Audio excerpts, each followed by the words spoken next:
Life is a job. That's what my dad used to say. And I'm not sure that that's true. Although he did work all the time, not just 5 days a week, Monday through Friday. My dad worked on Saturdays and Sundays in the morning till 12 a lot of times. I would notice he would be in the dining room in our home working a lot, especially during tax season. My dad was an accountant. And so I figured what he meant was you have to work all the time in life to be able to support your house and to support your family. That's what I figured. I certainly wasn't working as hard as my dad, even as a child. I mean, I wasn't working that hard in school. I wasn't working every Sunday. I would go outside, bike with my friends. I wasn't working all the time. Now, I figured he meant adults. And when I was working at the company he worked for, the boss I had there, my dad wasn't my actual boss at the job at the dental company where I worked at in the warehouse. When I was packaging, I got into a conversation with my boss there, and he said, "You never stop working."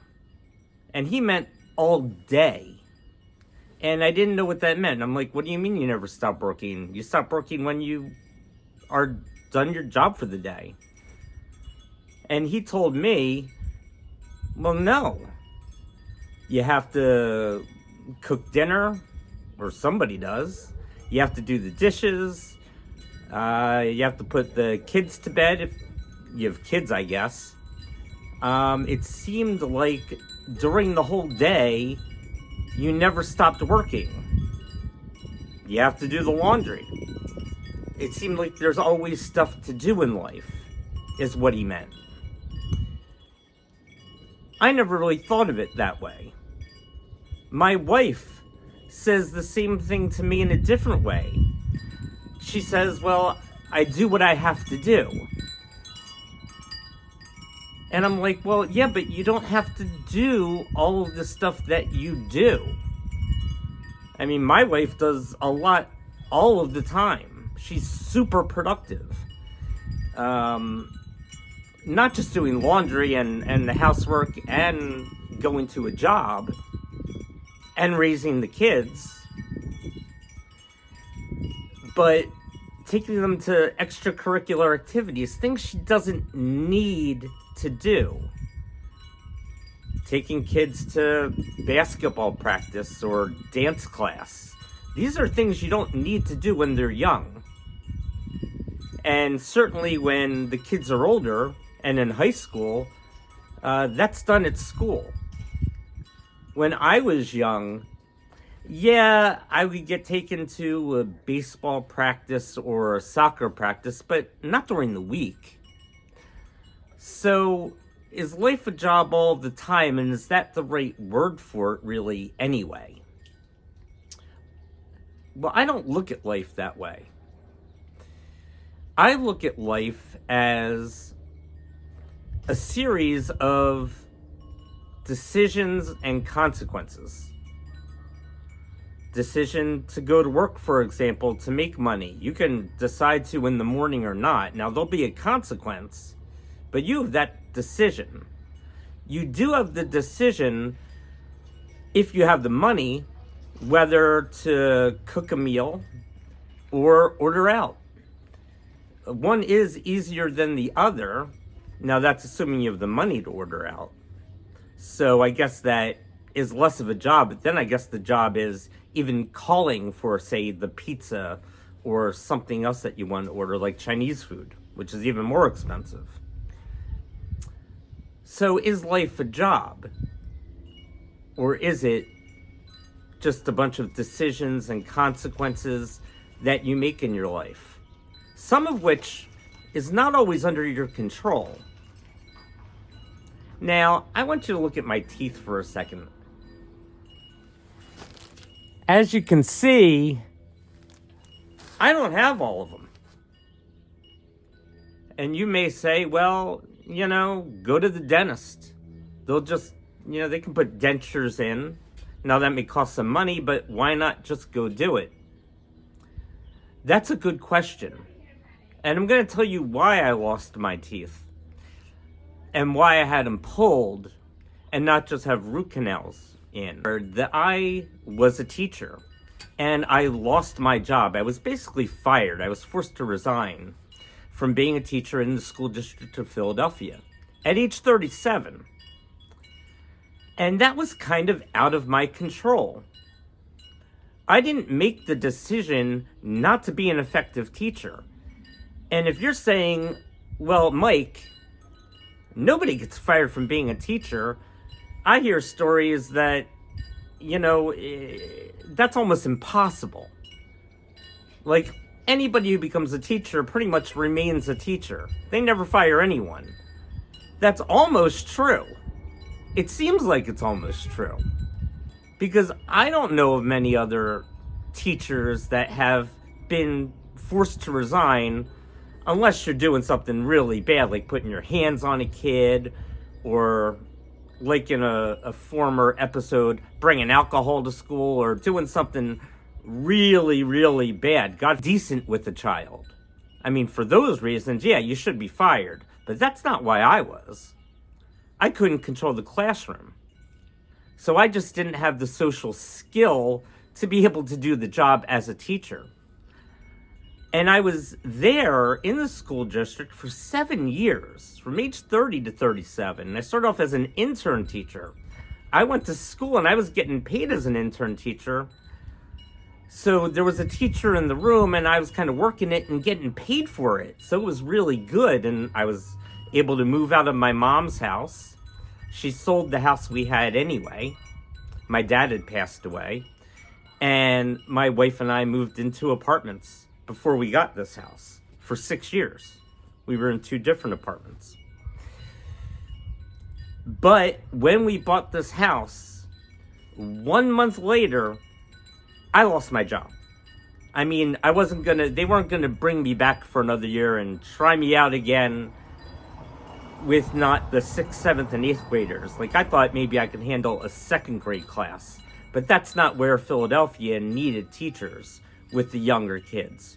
Or with 12th graders, where class management wouldn't be as much of a problem because they would be older and a little bit more responsible anyway and not as likely to chat, and I wouldn't have to worry about the social cues as much to worry about that. There, I think I could have succeeded.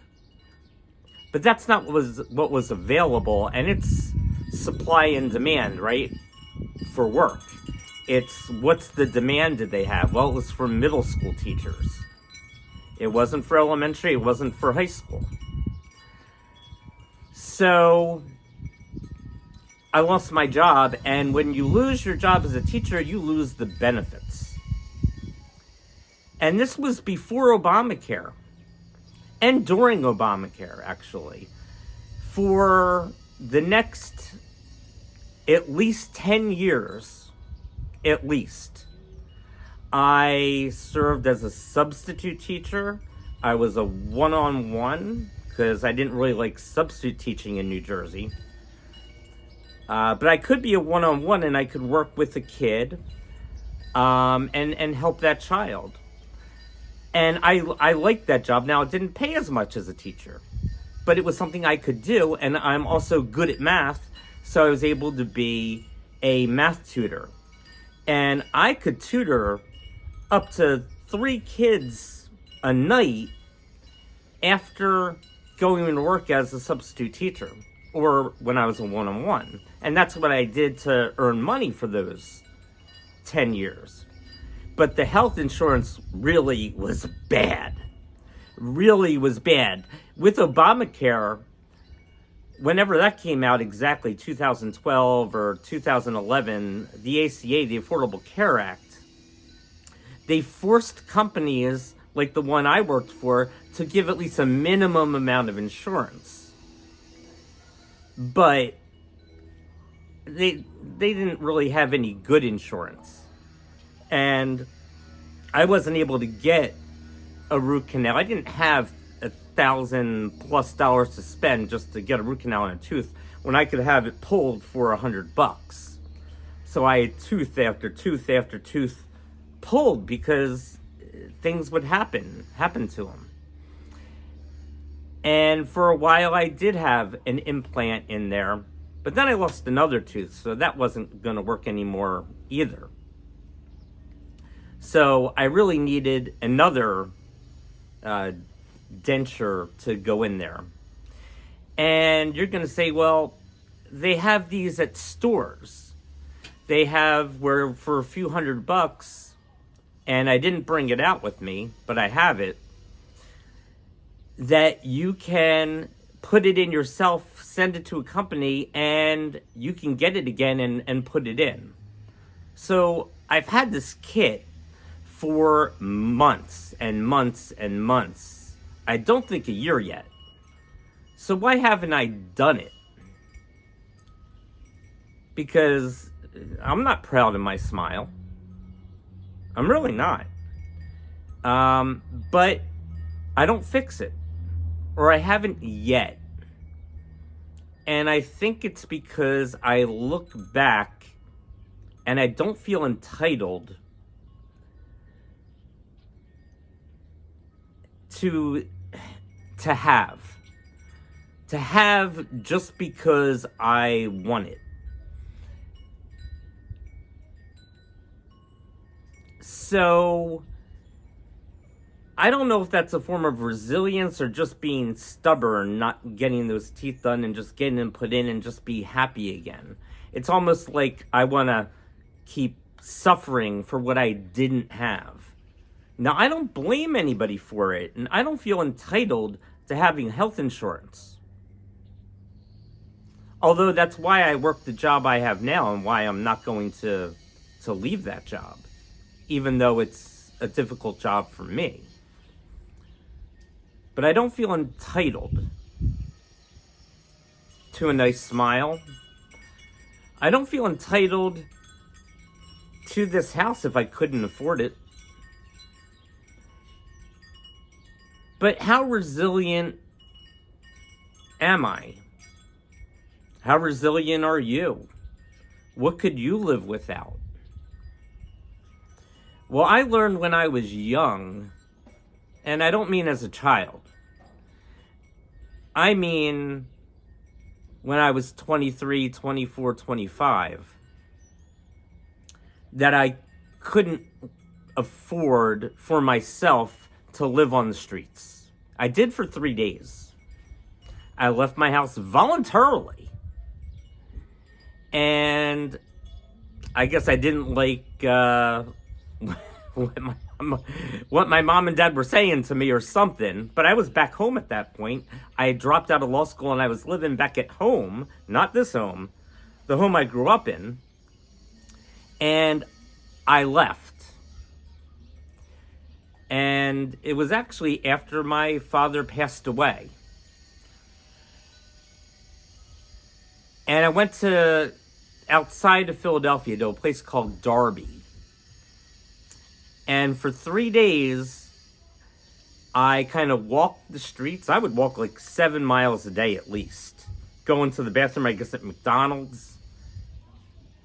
And sleeping in a church. And then they would drop you off to walk the streets again until it was a certain time. And then you could sleep at the church again. So thank God for the church that they would give homeless people a place to sleep at night.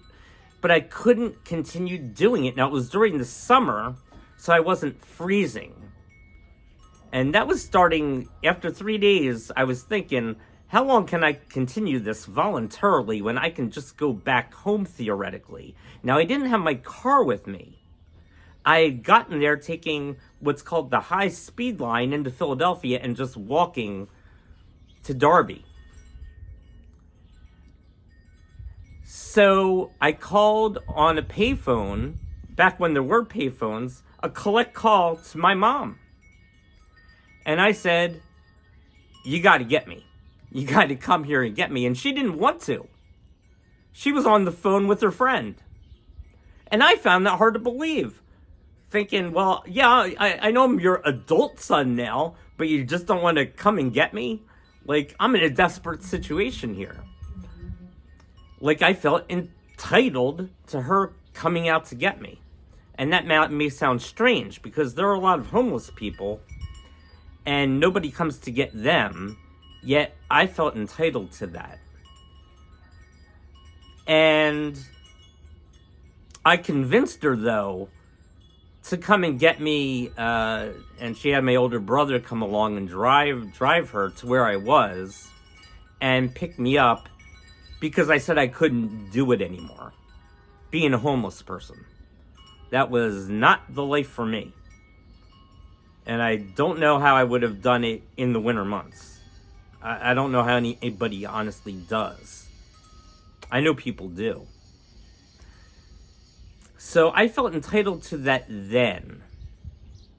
To be able to go back to a house where my parents were. And I was allowed to do it. You know, she took me back. And I got to live in my room again. So where is this going? Well, I made that decision to leave. And I didn't get the full consequence. I was allowed back. But there are other things in life where you're not allowed back. And this is where, is life really a job? Because on the streets, what was my job? Really? To walk back and forth, to sleep at the church home, or at the church for the night, and then to walk again? What exactly was my job? Or did I make a decision, and was there a consequence? And I also made a decision before I got married to my wife of over 20 years. At age 22, I had been going out with someone for 2 years. And we were going to get married. And that never happened. I've only been married once to my one and only wife. And you may say, well, why didn't that happen? There was an engagement party. Isn't that funny?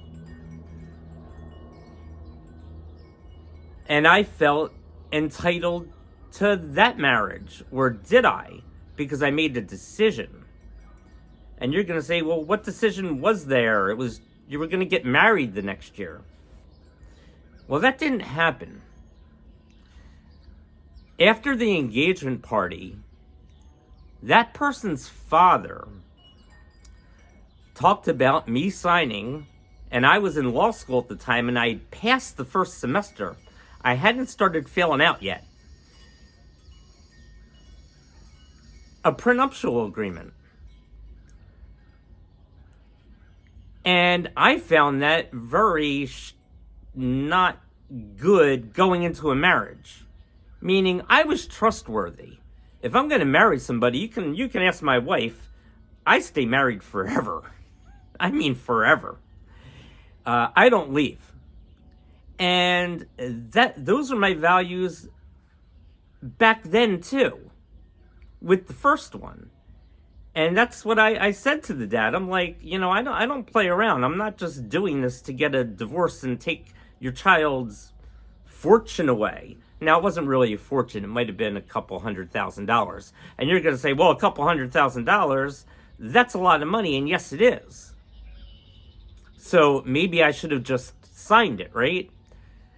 But I made a decision based on my values about what a marriage is to me.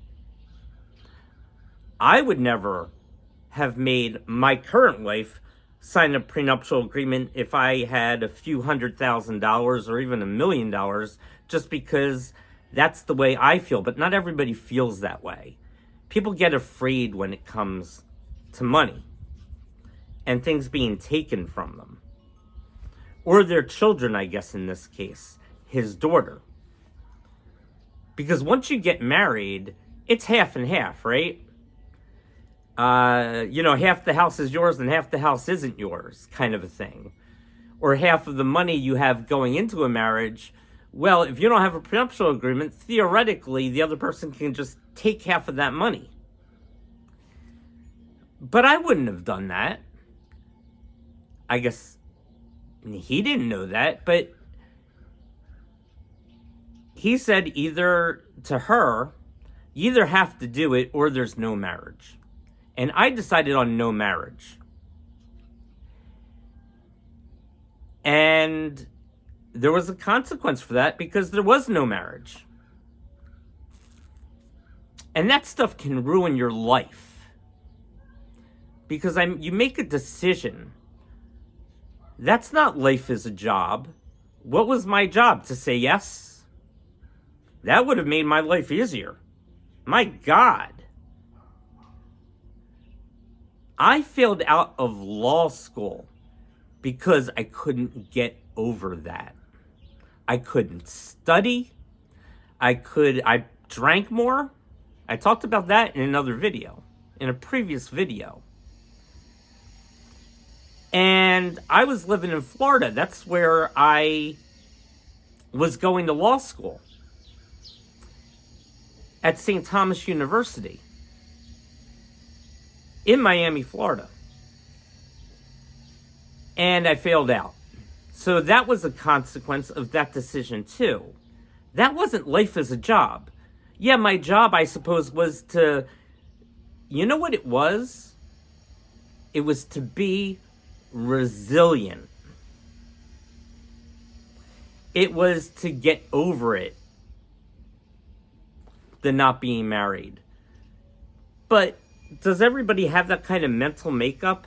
To me, it was like somebody died when that relationship did not work out. That was as much of a death as my mother or father's death. That may sound hard to believe to you. Or maybe you have a similar experience where something was akin, the same thing almost as a death, where it changes your life forever. And I made that decision. And so living at home, again, was a consequence of that decision because I wasn't able to get myself to focus and study, which again, I guess was a decision that I made that I couldn't be focused enough to do it, or my brain wouldn't allow me to do it. And no therapist would be able to help me with that. If I was going to a therapist then, it wasn't able to solve that kind of issue. That was like PTSD for me. I might as well have been in a war for what that did. Now, some people can handle that and just be resilient and move on. So, to me, life isn't a job. There are decisions you make, and there are the consequences of those decisions. And I suppose you really better be ready for those consequences.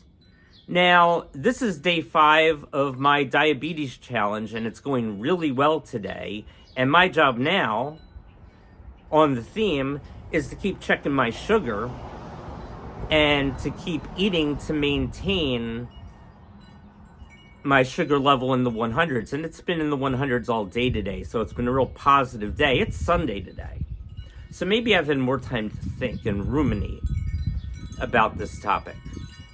But to me, my dad was wrong. Life isn't a job. It's your decisions, your choices, and the consequences that go along with them. Some we're in control of,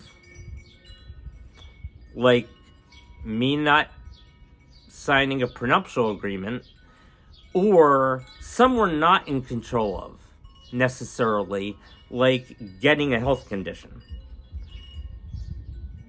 But then our choices are how we manage them And so with the getting diabetes, my job is to make sure for my family and to keep myself well is to eat the things and at the right times to keep that under control, because I, like you, most people, unless you're retired, still need to work to maintain your standard of living, or any living, right? Any living. And to keep things good for your children. So I suppose that's my job now, if life is a job.